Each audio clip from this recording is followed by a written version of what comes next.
Сәлеметсіздер ме балалар, сөйлеуді дамыту сабағына қош келдіңіздер. Тақырыбы тұсау кесу.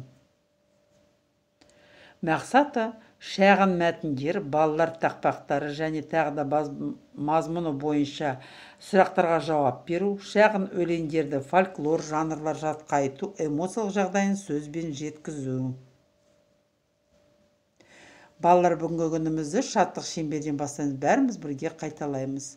Қол ұстасып кәне біз, достасайық бәріміз. Айтарым бар сендерге, тез тұрыңдар шеңберге. Қандай жақсы бір тұру, қандай жақсы бір жу, қандай жақсы дос болу. Біздер жақсы баламыз. Балалар, қазақ халқының салт дәстүрі ол. Шілдехана, қырқынан шығару, бесікке салу, тұсау кесу, үйлену тойы. Осыларды есімізге сақтаймыз. Қазақтың халқының салт дәстүрлері. Тұсау кесу. Бала қас тұрып, тәй-тәй басып жүре бастағанда жасалатын дәстүр. Әдетте баланың туғанына 12-14 ай толғанда жасалады. Тұсау кесу тойының негізгі жабдықтары 1,5 метр ала жіп, өткір қайшы немесе пышақ.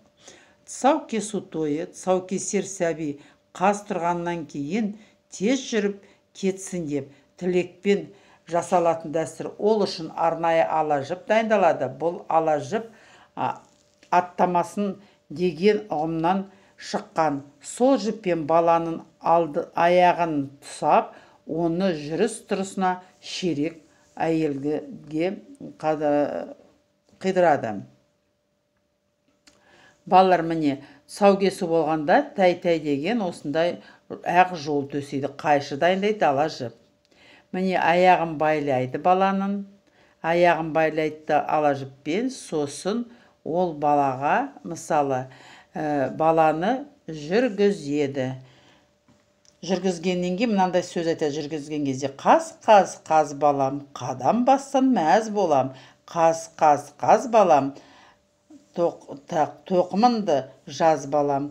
Күрмеуінді шешейін, тұсауынды кесейін, қадамына қарайық, басқанынды санайық.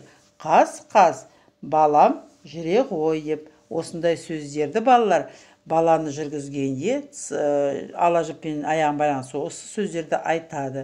Бір айналдырып өтті, сосын міне өткір қайшымен ала жіпті балалар кеседі.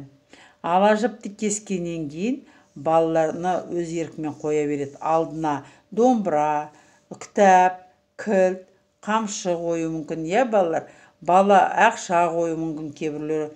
Бала келеді, өзінің таңдағанын алады. Мынандай бата береді: баланың тұсауы кесіліп, басқан қадамы болашаққа бастар жол болсын, өмірге сүрінбесін, барған жері мерекелі, ғұмыры берекелі болсын деп айтылады. Сергіту сәті балалар: қане тұрайық, кел билейік, ойнайық, қоян болып секіріп, қу аю болып құрбандап, қу түлкідей қимылдап, бойды жазып шынығып, орнымызды табайық. Балалар, енді келесі тапсырма, ол дәптермен жұмыс. 26-шы бетті ашамыз. Жұбын екеуін бір-біріне сұрақ қойып суреттің мазмұнын ашыңдар. Тұсау кесу рәсімі туралы не білесің? Баланың тұсауын қай кезде кеседі? Баланың тұсауын қандай адамға кескізеді? Және балалар, ребусты шешеміз. Әр қарай тақпақты бірге жаттаймыз. Балалар, тақпақты үйден жаттап келесіңдер. Бөпеміз қас тұрыпты, алға қадам басуға, тәй-тәй жүріпті, асулардан асуға. Тұсау кесу ептілік, игі дәстүр құрметті ол. Міне, жүрейік деп жұрт, менен асқан жүйрік бол деп. Балалар, осы тақпақты жаттап аламыз. Енді балалар, осымен сабағымыз аяқталды. Назарларыңызға рахмет. Сау болыңыздар. Келесі кездескенше.